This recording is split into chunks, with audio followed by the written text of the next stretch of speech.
Good afternoon, everyone. Like always, I'm happy to be here and happy to see all of you. We have another interesting guest today that I'm really eager to have an interview with, a discussion with. But before I do that, I want to talk a little bit about a new product that I'm trying from Dr. Cowan's Garden. It is their high polyphenol olive oil. Now, the reason for high polyphenol is that the polyphenols are nutrients that help brain health, heart health, and a host of other things, strong bones, and just there's nothing that polyphenol doesn't help with. So Dr. Cowan's Garden has sourced from a singular olive grove in Greece. And they have a variety of olive oils, actually, some that are good for salad dressing and dipping. But this one is in particular to build strong and good health, to build strong bodily function. And they recommend that you take a tablespoon in the evening, maybe a tablespoon in the morning, and I'm going to take a tablespoon right now. Just kidding. The high polyphenol content makes it bitter. So this is not what you want to make salad dressings and mayonnaise with.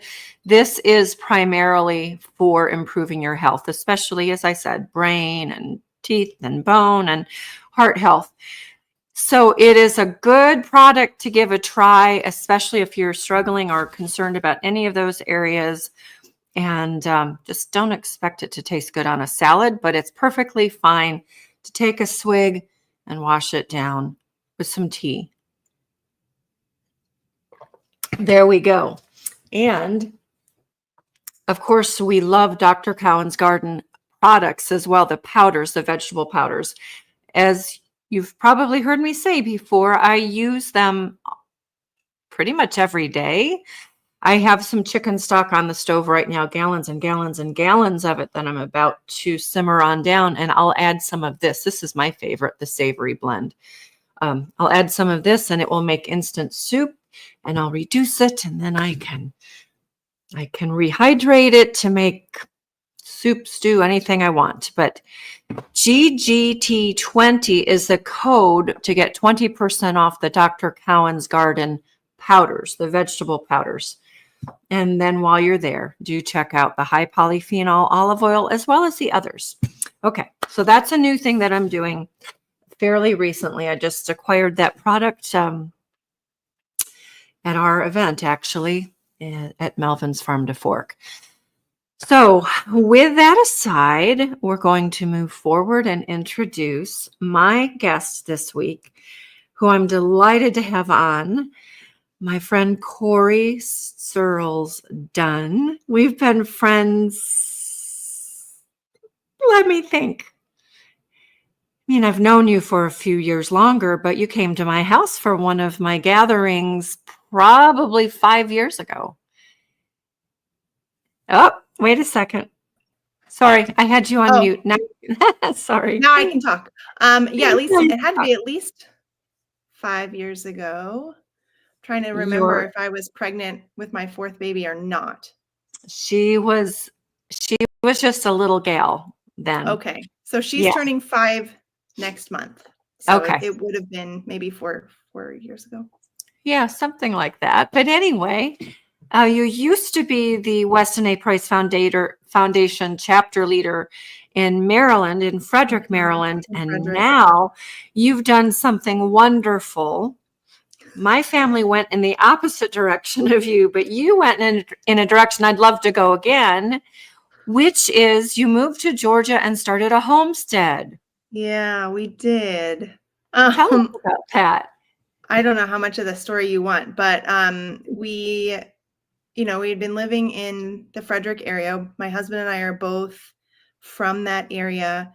Our mothers and fathers are both from that area. So we had all lived there for a long time. And we had decided we kind of knew we wanted more land than we had, and we'd outgrown our house. And so we were kind of at the point where, we needed to move. And this was all happening kind of during the COVID thing. Yeah. And we felt kind of like we didn't belong where we were at. We weren't, Oh, there was a lot of things going on. There was a lot of restrictions happening where we lived for a long time. yeah. And we were already homeschooling, but there was some new legislation that was coming down the pike that never ended up happening, but it like scared me on the Yeah. homeschooling front. And just all the stuff that was happening at that time, we just kind of decided we needed to move out of the state of Maryland, which was a big change for us. Like I said, we were both from there. Both of our parents, or both sets of our parents, were from there. My grandparents were from there. Like, it was been a long time that our families had been in that area. So it was Yeah. a huge change. We ended up looking all over kind of the eastern seaboard, from like Virginia down through all North Carolina, South Carolina, Georgia, Tennessee, like West Virginia. We were looking all these places and ended up in coastal Georgia, mostly Mhm. because we are 45 minutes from my parents. So, Oh, wonderful. Yes, yeah. that makes it very sweet. I would Good. not recommend, though, that anybody try and start a homestead where we live because there's no dirt. We just have You have to sand. make dirt. You have to make dirt, right? Yeah, Oh, yeah, we where just we have live, we sand. have rocks, and I've had to make dirt by composting. Yeah, Yeah. I understand. It takes Yeah, a little so while. it Yeah. does, and it's yeah, we are kind of we're calling ourselves kind of like hobby homesteaders. We raise meat birds, we raise laying birds, and we've raised hogs, Mhm. and that's it. I have no desire to get a milking animal. So everybody's asking me, when are you gonna milk cow? I'm like, I don't know, thank you. You could change your mind, maybe. My co-chapter leader down here, Brittany, has Yeah. asked me, she was like, if I get a milk cow, would you milk it half the time and I'll milk it half the time? And Oh, I was like, sure. in that sort of situation, I could maybe do it. But, and Ah, because she only lives right around the corner, so that okay. could work out. But um I'm like trying to homeschool 4 kids, and like my husband works full time, and like I just fitting Yeah. animal in there seems like too much to me. Well, we did it for 27 years. Yeah. Um, and this is all part of the discussion for today too. How do you do these things and still maintain your sanity or find joy? Yeah. But that was my sole reason for being, raising those kids, homeschooling them, and homesteading. So I knew in our case, if we were going to eat well, it was going to mean that we would be producing most of our own food. Things Mhm. have gotten a little bit easier now, but I don't know how it is in Georgia. Oh, Oh, Georgia's great. We have actually right before we moved down here, they changed the raw milk laws. So in favor of raw milk producers. So I am good. now able to go into I don't remember exactly what the law is, but I know that my local farm stand's allowed to sell it, and it's Wow. not their milk. So they're buying it from, a local creamery and selling it on at their farmstead Okay. stand. Um, Good. and you can buy it directly from the farmer. Um, yeah, I don't remember the other legality of it. I'm just very happy that I can go over to my local vegetable and farm stand and buy milk and all the vegetables and things. Yeah. But you're raising probably most of your vegetables. We're trying. Like I said, it is, since we don't have dirt, I can't Yeah. plant anything in the ground, and building raised beds, filling raised beds, it's pretty expensive. So I have I think I have 7 raised beds, and I'm doing what I can in them. The good thing is that um, we are very, very close to Florida. We are about an hour north of Florida, and that puts us in sort of a almost subtropical climate. Mhm. So Yeah. we have a full year's worth of growing season. Um, Wow. if we can plan it right. And I'm like very new to gardening. We just started gardening. I mean, I tried to do some in Maryland, but I ended up not doing great. Like, I just was not very good at it. And I had babies at the time. So that's my excuse. Now I am just really learning. Like, I just am in that learning stage. And last year did not go great. I think my chickens got into my beds and tried and like ate every little sprout that came up. So I kept going out there being like, they're not sprouting. And then I realized that it's because my chickens were jumping in the beds and eating all the sprouts.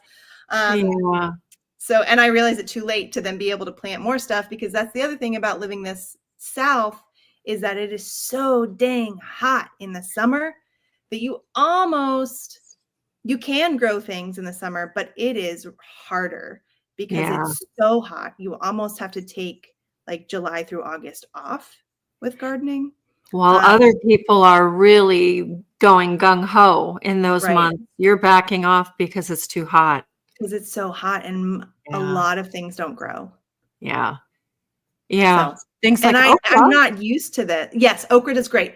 But I was just talking to a friend of mine who is from here, and she's a great gardener. And I was like, I am having a hard time learning how to garden here because it's so different than where I was from.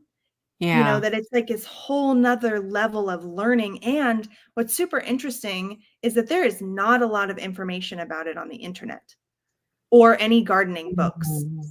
People just, I don't know what the problem is. They're not talking about it. I need some more people out there talking about growing in this season or in this zone. Well, may I make a suggestion? Oh, please. I will take all the suggestions. What I do works anywhere. I use livestock tanks. Yeah. And I fill them with hardwood logs and branches, and then with dirt, and then I top off with compost. The logs and the branches retain water and release it slowly along with nutrients. Your chickens won't get, probably, I don't know what your situation is. My chickens are penned up most of the day. I let them out in the evening, and they never come to where my livestock watering tanks are, but they are in a fenced in run, and the lower section of that I do grow food, but I keep them out of it when things are being planted and needing to grow. And once things are established, then I let them in for pest control. I let them in there at the end of the season, the beginning of the season. That way they're loosening the soil and fertilizing it. But the other thing that I do is I toss out hay and straw, and on top of everything else, and they scratch it up, it decomposes. I have soil. And then I can we did that last year. Yeah, that's really the best way, I think, that there is of building soil when you have none.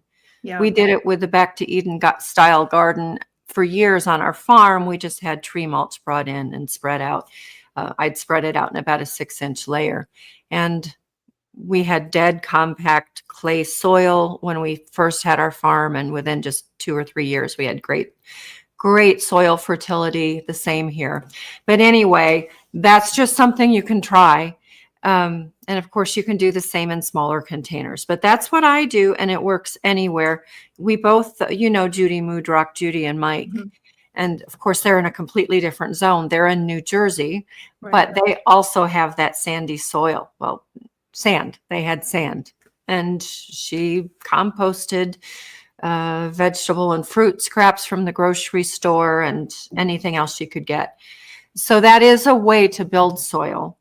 But I want to move away from that specific thing, because we want to talk about making this lifestyle not only doable, but fun with your children, bringing your children in, and your husband.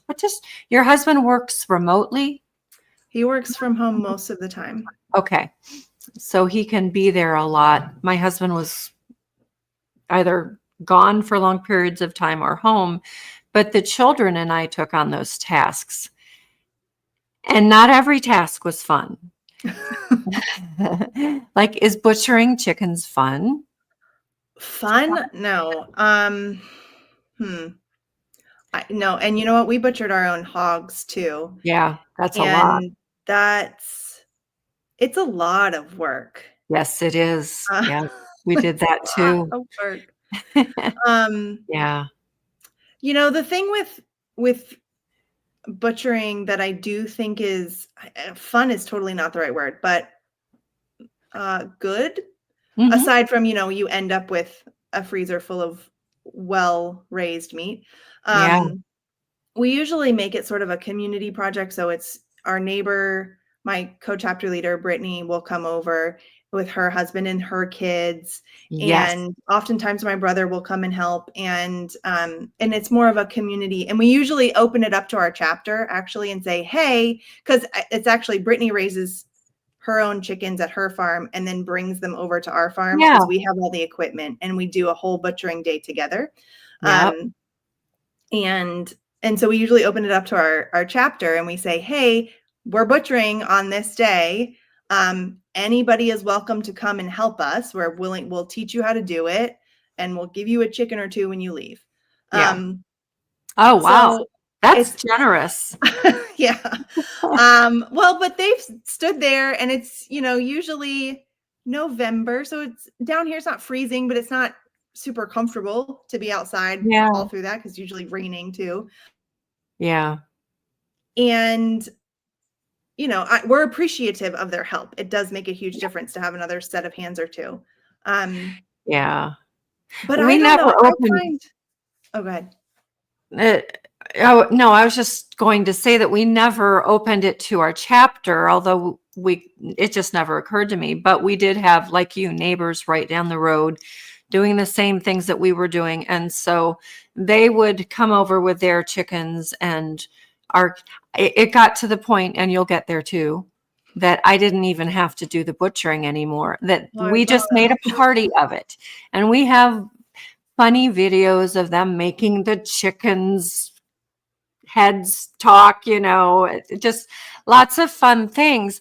But that's the point of it. When you gather friends together and you do it together, it eases the burden and the workload, and it can Yeah. be fun. So I'm glad that you're doing that already.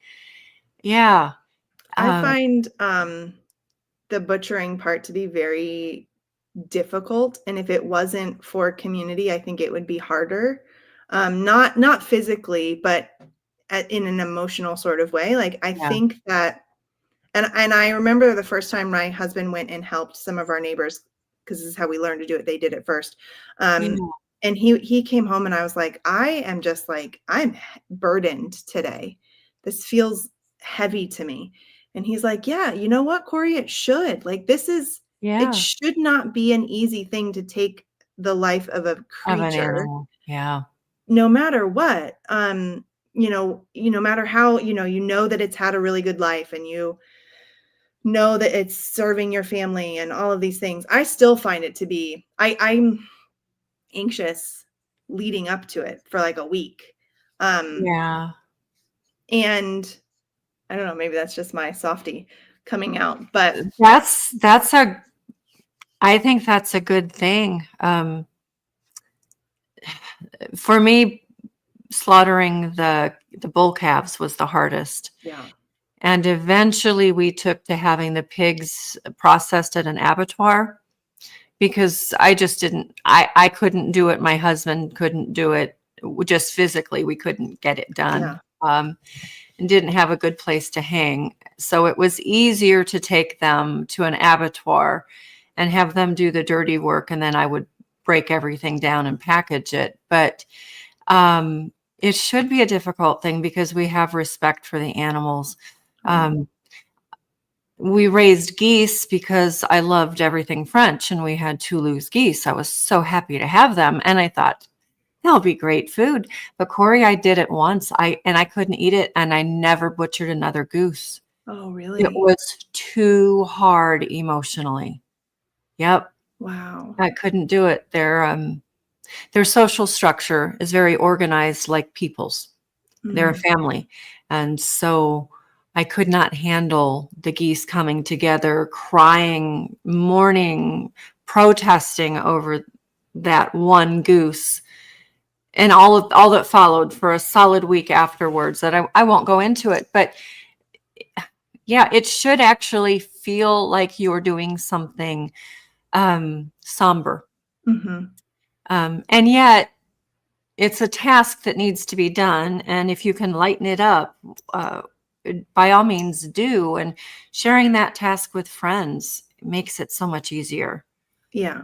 I think Faster, there's so easier. much Yeah. that community is just, I mean, it's just so important to have for so many reasons. Yes. Yes, it is. My dream is my ideal dream is a family compound somewhere, maybe Georgia, Yeah. probably the Carolinas. I don't know, but it's just such a wonderful thing to have people to share all of that with. Do your children help you with the kitchen work? I have, they do. Some of them under duress. I have one son and 3 daughters. So my son is 13 and he will help and he is capable of helping. He just doesn't love it. Yeah. My 11-year-old, almost 12-year-old daughter is an immense help and loves it. Mhm. She's fully capable and just loves it. And then I have a 7-year-old and an almost 5-year-old who are learning Yeah. and want to be helpful. So Yeah.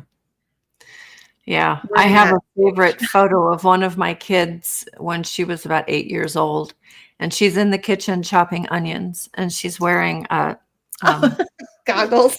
swim goggles. Yes. Yeah. That picture Did it came up work? the other day. Yeah. Of course, I did teach them how to slice the onion so you don't have the sulfur, Yeah. spraying in your face. But at that point, she wasn't there. So that's one of my favorite pictures of her in my most favorite ever kitchen. And she's got the goggles and she's chopping onions, but she had a smile on her face. Oh. So, and we try to make it happy work for our children. Mm-hmm. So your 13-year-old doesn't enjoy being in the kitchen then. No, not. No. I mean, he'll do it if he's asked to, but it's not his No. favorite thing.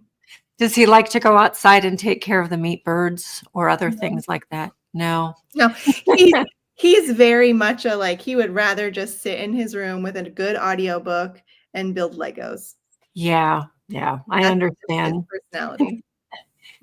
Yeah. In our family, though, everybody had to help with different aspects, but Oh, we definitely have things they have to help with, yeah. but Yeah. his desire would be to be left alone with his Legos and an Yes. audiobook. Well, I had a couple like that. But what I took to doing that made it much easier was I established teams. First of all, it eventually got down to where it was only one person on a team as they left. But I had rotating tasks. I had weekly and daily tasks, and each team was assigned a section and that changed each week. That did help with the drudgery of the things that they hated doing, but milking the cow wasn't on that list. And our oldest son detested that. And sometimes I used it as punishment or incentive.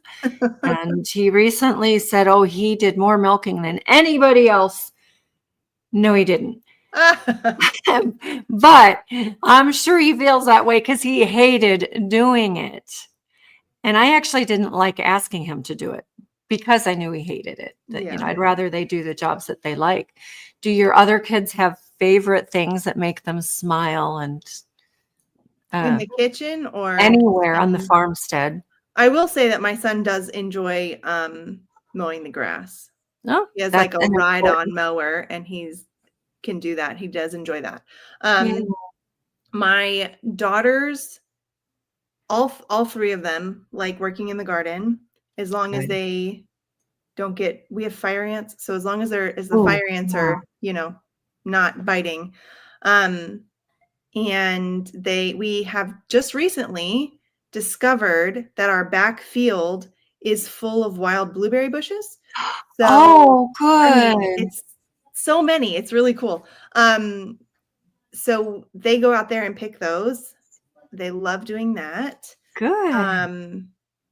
Let's see. That is mainly what we've got going on right now. Actually, we don't have a ton of other things going on right now around the homestead. My You will soon enough. yeah. My 11-year-old, almost 12-year-old daughter is she loves to bake.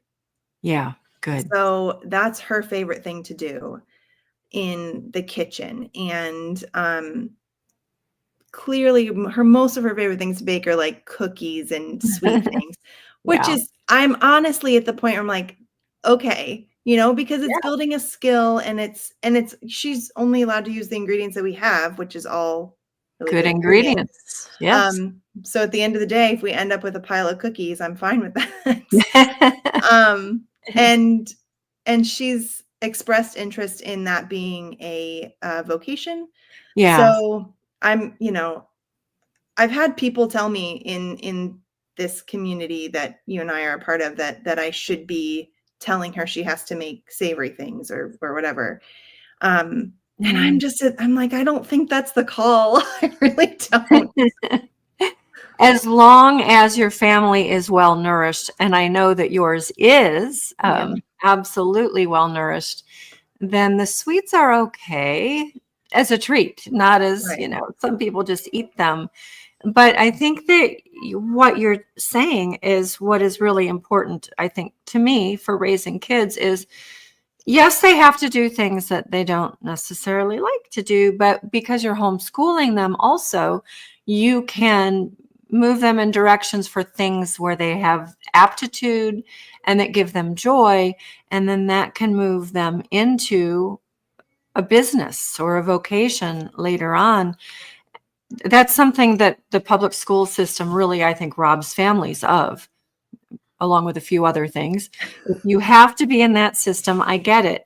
But we have, as homeschoolers, the freedom to raise our kids and move them in whatever direction we feel important and whatever direction seems important to them. And so, yeah, baking cookies and cakes and stuff, why not? Yeah. Yeah.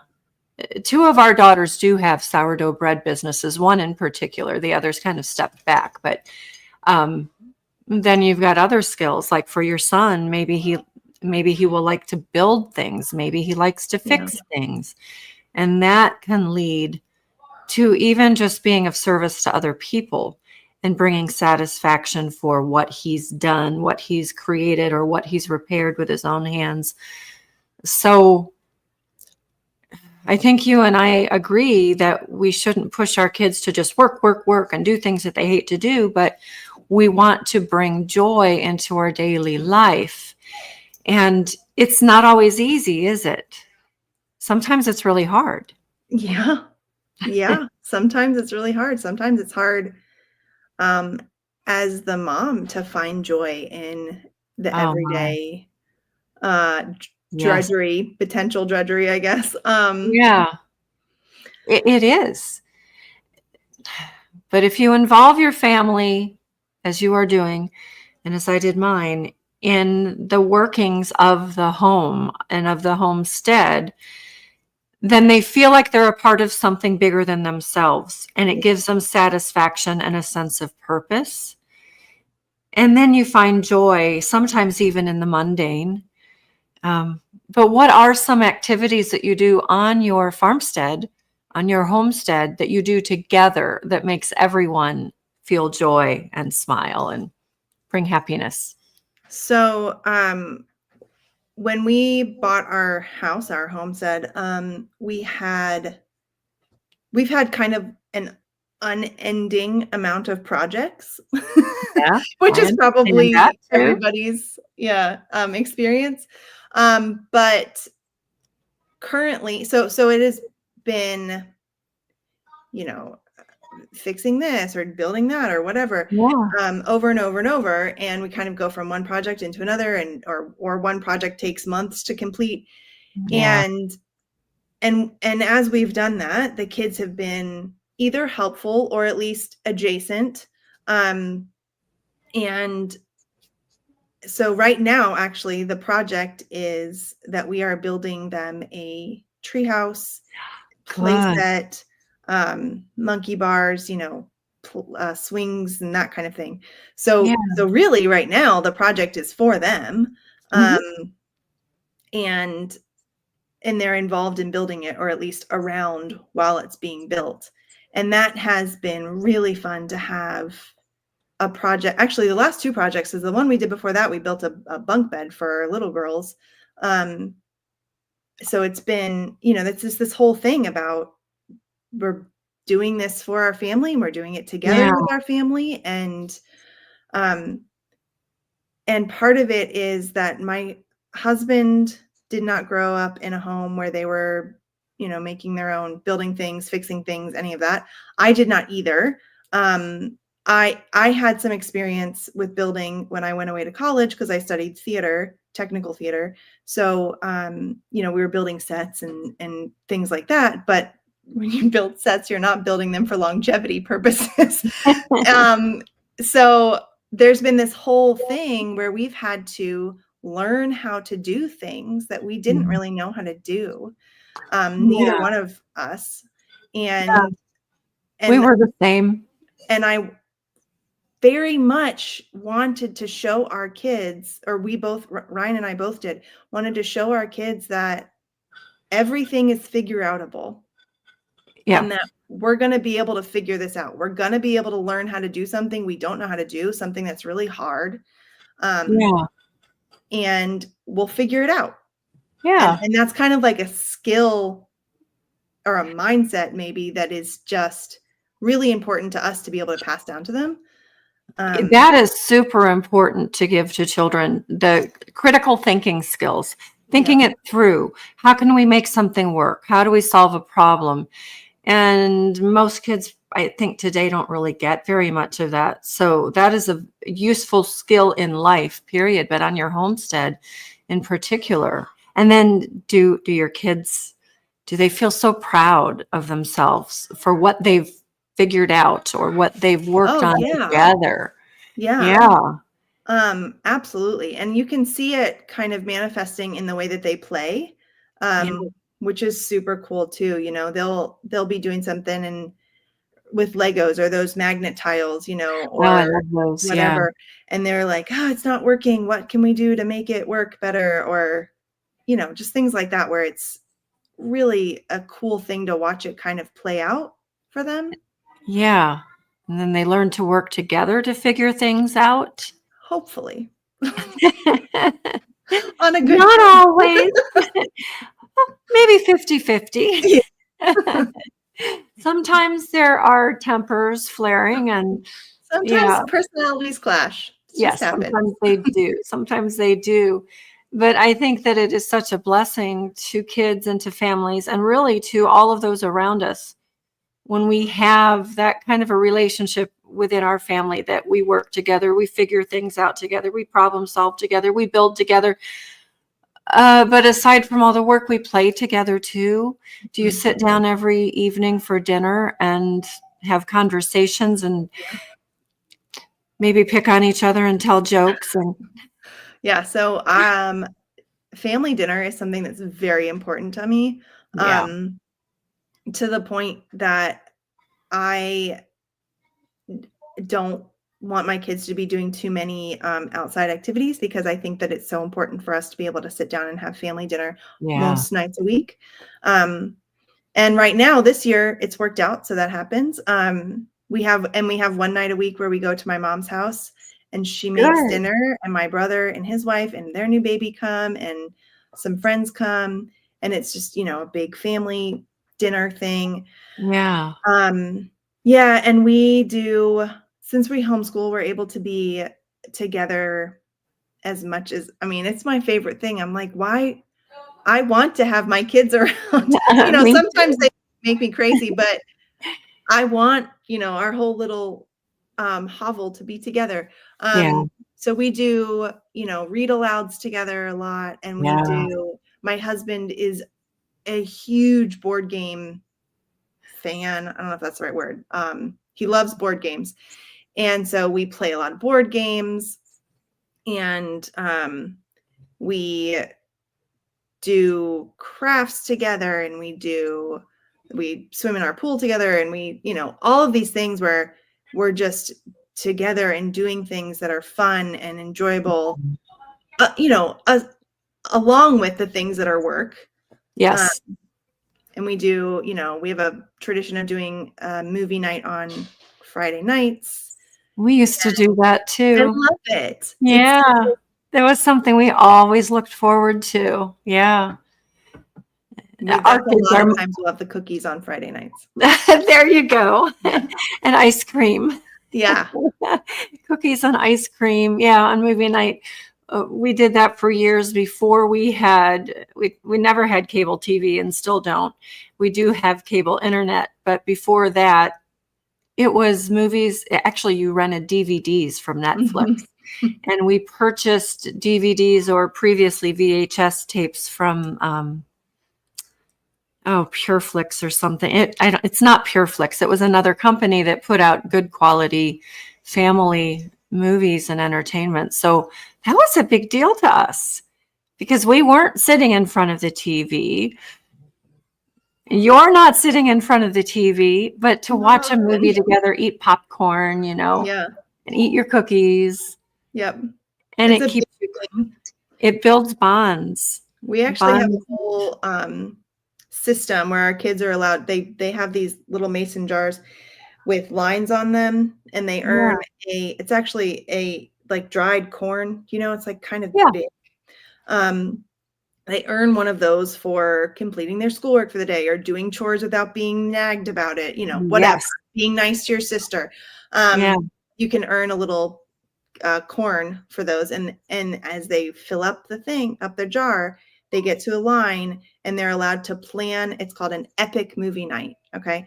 And they get to pick the drinks that we have, and they get to pick the snacks that we have, and they get to pick the movie. So sometimes it'll be my son's choosing Star Wars or something, or my daughter's choosing Beauty and the Beast. And maybe we'll watch multiple things at the same time, or multiple times, because they choose the same movie over and over. But it's this whole incentive thing that they absolutely love. And they're like, Mom, look at my jar. Am I close enough to doing the epic movie night? And I'm like, you need a few more jars, or a few more corns. I did something similar. I called it Mom Bucks. I printed Mom Bucks, and I had a chart, and it included things just like you mentioned, cheerfully doing their work, getting their schoolwork done, helping their sister or brother, just, a variety of things. But so it's a reward system that incentivizes them to learn to work together, to do good things, and to do everything with a smile. All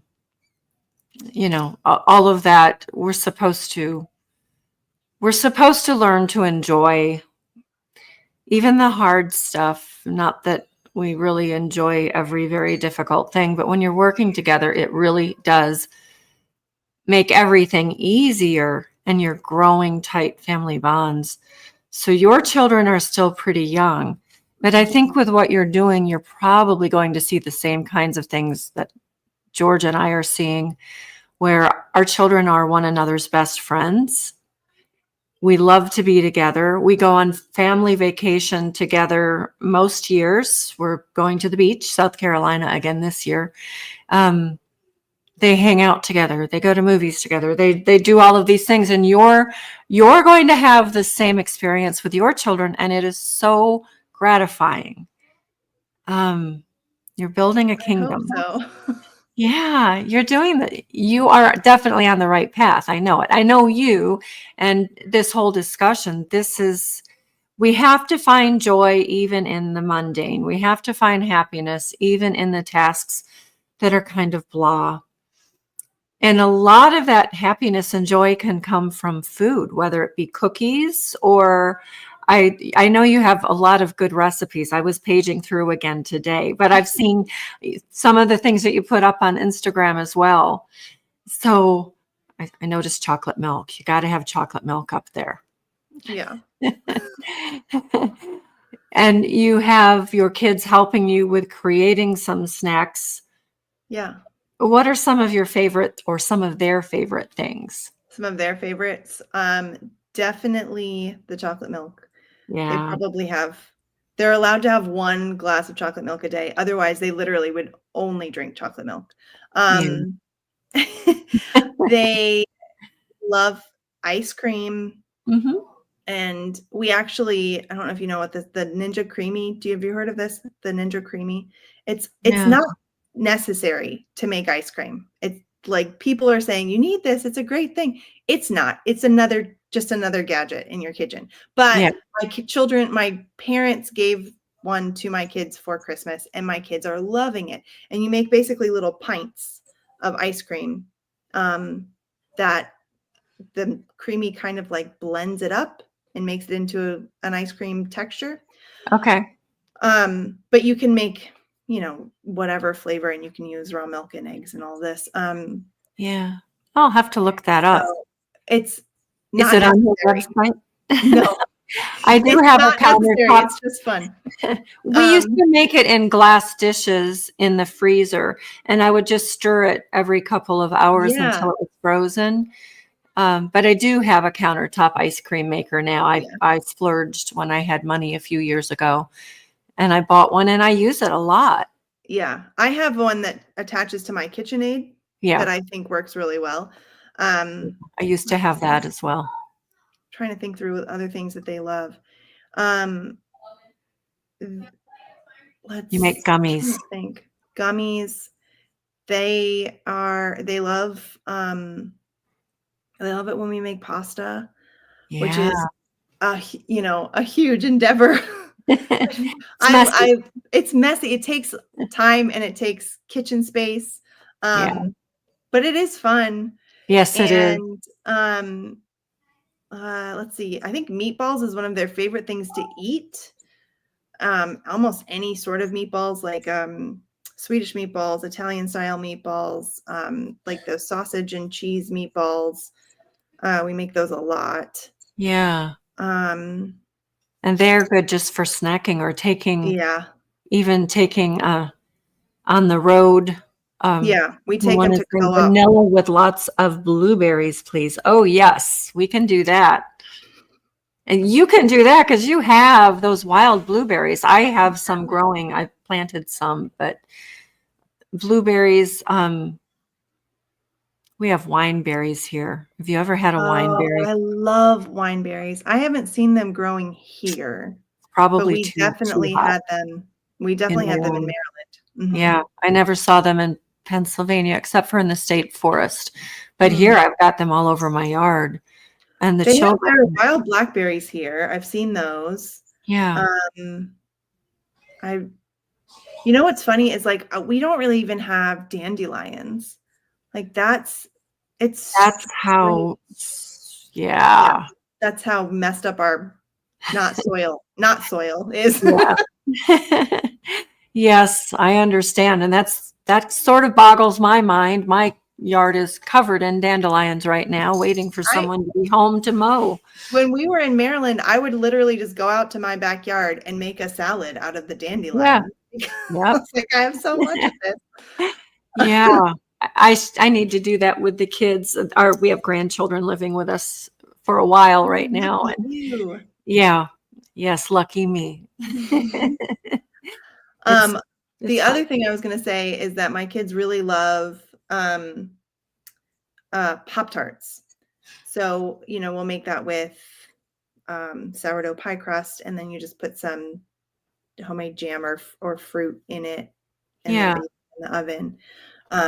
And I know you asked me to pull out a couple of my favorite recipes. I would say my sourdough pie crust is 100% one of my favorites because I usually will make it once or twice a year, and I'll just make a huge amount and then freeze it. Do you freeze it in balls and individual? Or pucks. And then it just makes it so easy to make savory pies or sweet pies or those tarts or, anything like that. And anything that I can do that kind of makes it easier to make a meal in the future for myself. Yes. Yes. I do the same thing. Those are the things that I am going to spend some time on. Yeah.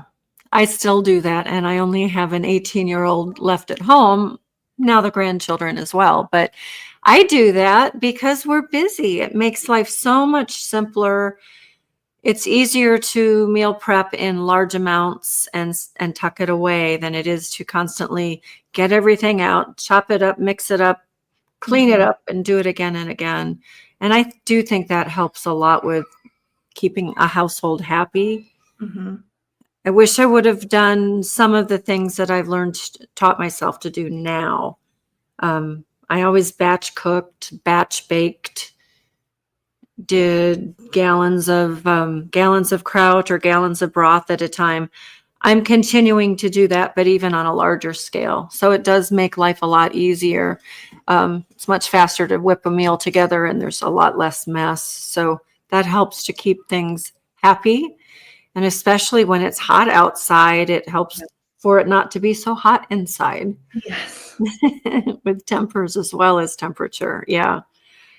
Yeah. Well, you're doing so many good things. If you just had one piece of advice for young families out there, what would it be to help them to lighten the load and create happiness and joy in their household as they're doing all of these good things? Man, I could think of a lot of things. I think there's one thing that stands out in both of our minds, and you just have to say it. But oh boy, no! Now you're got pressure on me. Like I gotta read your mind too. I think that I'm gonna tell a quick story to go with this. Good. Yeah. I have known too many mothers who will say that cooking is drudgery or they hate it or it's the worst part of the day. Yeah. And I've always enjoyed cooking. I will be totally honest about that. Like I learned to cook when I was a kid and I always loved it. But when I had younger little kids and my husband was working crazy hours and he was almost never home, it did start to feel very monotonous and hard. Yeah. And I kind of had to figure out how to make it fun and make it something joyful and creative, and I went from having my, I used to sew a lot. Like I'd make tons of clothes for my children and myself and all these things. And that was my creative outlet. And I went from that, which I still love to do. Don't get me wrong, but that's not something that I need to do. And I do need to cook. And so I kind of had to shift my creativity from that other thing to something that I actually need to do that actually serves my family every single day. And making sure that I don't get bored in my kitchen. I have to I was talking to my co-host on my podcast about this. Christine. And I was telling her, I get bored.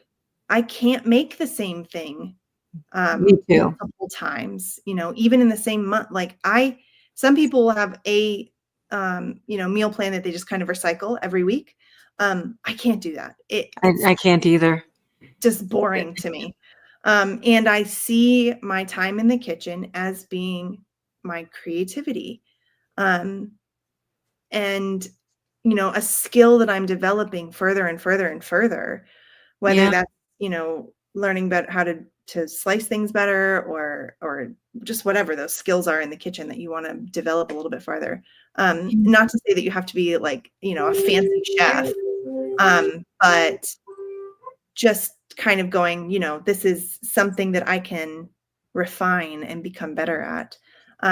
Anyway, I think all that to say, I think the answer is to find joy in those things that you do have to do every day. Yeah. Because otherwise, you could get really bogged down in that drudgery and the monotony and the work. I agree. It's really easy to just get bogged down and burn out. And man, when you're raising kids, you have a long haul. Mm-hmm. We can't afford to get worn out and sure, many of our daily tasks and weekly tasks are rather mundane, but it shouldn't be drudgery. And having creativity, as you're talking about in the kitchen, developing skills, creating more recipes and using ideas helps to keep our minds engaged so that it isn't just blah, blah, blah. I have to do this again. But I think also, though, you talk about sewing and that was your outlet. I find it important and always have to have an outlet and to carve out a little bit of time. It's hard when we have littles, but to try to carve out a little bit of time every week where you can sneak away and go do something just for you. For me, it was often climbing into bed after putting the children in bed and just reading. And we're going to start reading a book together next week. My husband and I both read some really great books. I would read to the family as you do, but to climb into bed and read what I wanted to read. Erin, my cohort here, she is an excellent designer and seamstress, and she helped me learn to sew so that I could make simple dresses and skirts for the girls. I loved fabric, so that was creative for me. And I also made diapers, fitted diapers. I'm proud of myself still because I'm not a seamstress. But doing those things brings us joy, satisfaction. And I would paint or I'm an artsy fartsy gal. So my point is, whatever it is that makes you smile, you still need to make time to do something that brings you joy aside from just raising the family or being in the kitchen every day. So our friend Carmen says dusting is very mundane, and I would agree. Yeah, I'm with you. That along with dishes, yeah. You don't mind dishes. I go back and forth on that. I will say, I think I do still love to sew, and I'm teaching my children how to sew. Good. But to me right now, sewing is one of those things that is almost more frustrating. So at some point, my husband discovered this concept that what is satisfying is that you're in a project, right? And you get to the point of finishing the project. And if you can't get to the point of finishing the project, it's actually more frustrating, right? Yes, so, it is. To me, I was like, I can sit down, I can get all my stuff out, which is a lot of stuff. A lot. And then, spend an hour and then clean it up for an hour. And then it takes me forever to finish something. And it just kind of gets monotonous, or not monotonous, but hard to get to the end of it, hard to get to the satisfying part of the project. So I'm with you. I do think it's important. I will say, when I had littles and I had not built a community yet, I didn't live by my parents, I didn't have siblings. All my siblings are much younger than me. They've really just started having children. I didn't have a lot of support, and my husband literally worked all the time. I'm in the same boat. I was always in the same exact boat. So hard. And I remember people saying stuff like that, like, make sure you take time for yourself. And I was like, I literally, I can no, I can't. So my time would end up being, we'd go sit at the playground and they'd play and I would drink tea or something. And that would be it, but that's helpful. It That is is. No, it is. But I just want to say that to the moms who are like, I'm in the trenches. I don't have yeah, literally any time. And like my kids go to bed and I'm too exhausted to even read a book. yeah. Or I have laundry to fold, after they go to bed. Always, there's always something Always, waiting.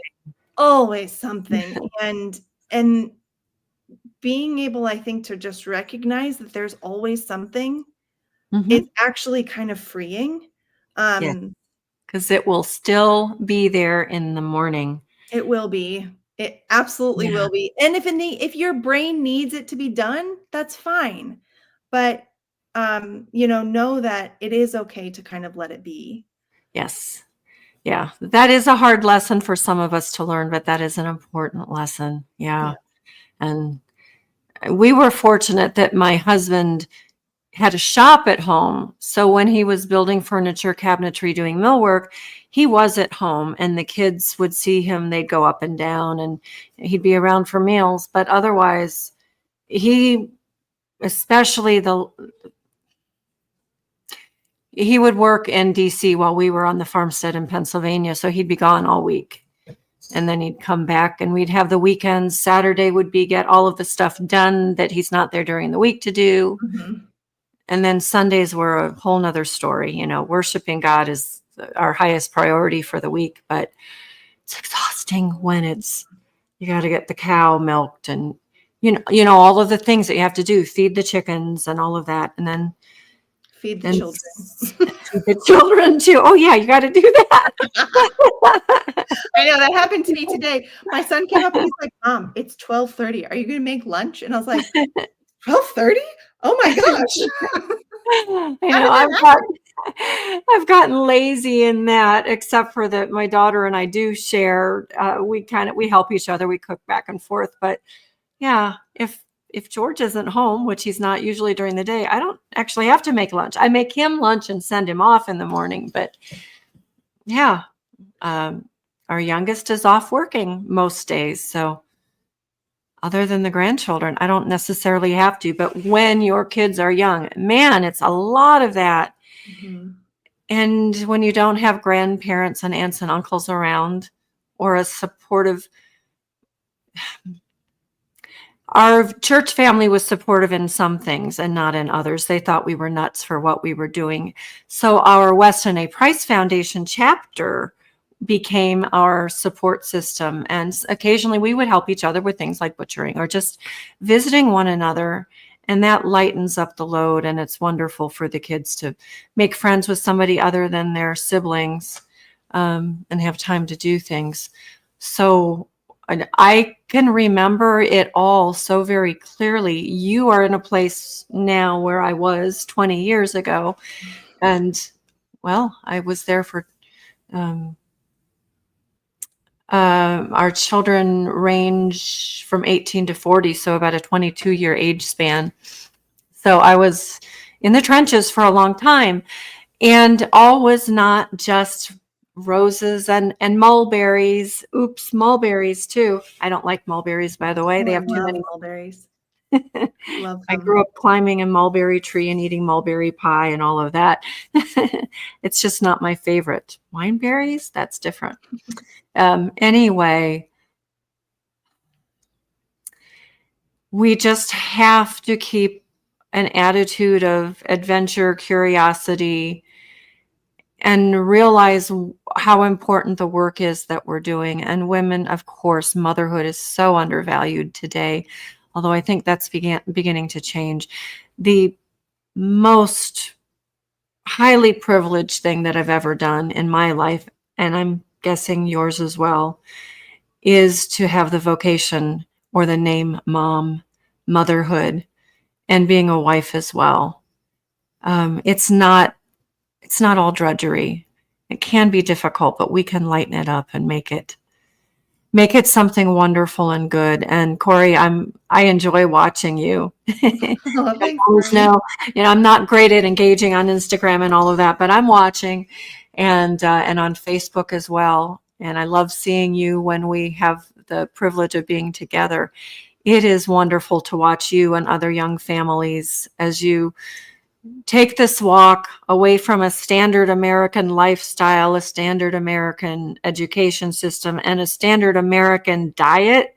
Mhm. It's all work, but you're making it good. You're doing good things, and you're going to have 4 children grow up to be healthy, happy, responsible adults.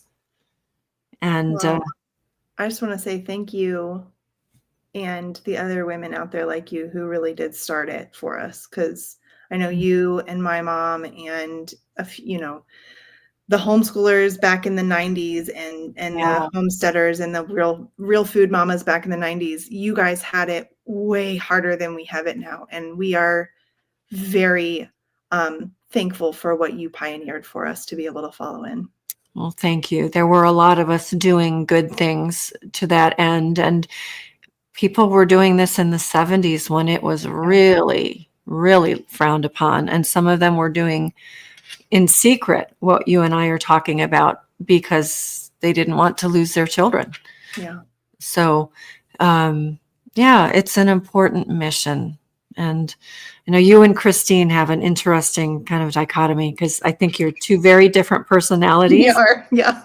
And her approach to all of this would be nothing wrong, just a different approach because of her personality. She's just very much more, I don't know if I want to say straight-laced, or like she just likes to, she's much more serious than I am in a lot of ways, which is funny because I'm like a very serious, generally serious person. But she is very much like, she just likes to stick to the script. She has a plan. Yeah. She makes a plan and she sticks with it. Yeah. It's really, I think it's really cool. I don't think that we knew enough when we started the podcast that was going to be how we were together. Because we were friends before we started it, but I don't know that we really knew each other that well to be able to know that we were going to balance each other out on it. But I think we do. I think we really do balance each other out and bring two sides to the story. Yeah. You definitely do. Just as in marriages, husbands and wives complement each other. In friendships, it's the same. And the 2 of you work well together. So I like Modern Ancestral Mamas. I listen to a wide variety of podcasts and YouTube shows, and yours is one that I check in with. And I like the interaction and the ideas and such. I also like For Nutrient's Sake a lot. So we'll encourage our friends to check you out. At least one of your friends, maybe 2 of your friends are here with us right now. Hi, Marie. There you go. And we've got a couple of our friends here too, but not as many as usual. Okay, so we're going to wrap it up for today. But Corey, it really has been just a fun conversation. And I'm thankful for your time and your input. And I hope that we have been able to encourage others out there, even if you don't have children, just make life fun. We want to encourage you to have a close relationship with God and with your community and with your family, and make life joyful instead of drudgery. So I think we've hopefully brought forward quite a few ideas for people to incorporate into their daily and weekly lives. And for that, I thank you, Corey. Thank you so much for having me on, Marie. Yeah, it's been fun. So hang on a moment. I'm going to end the live stream in just a second and I'll come back to you.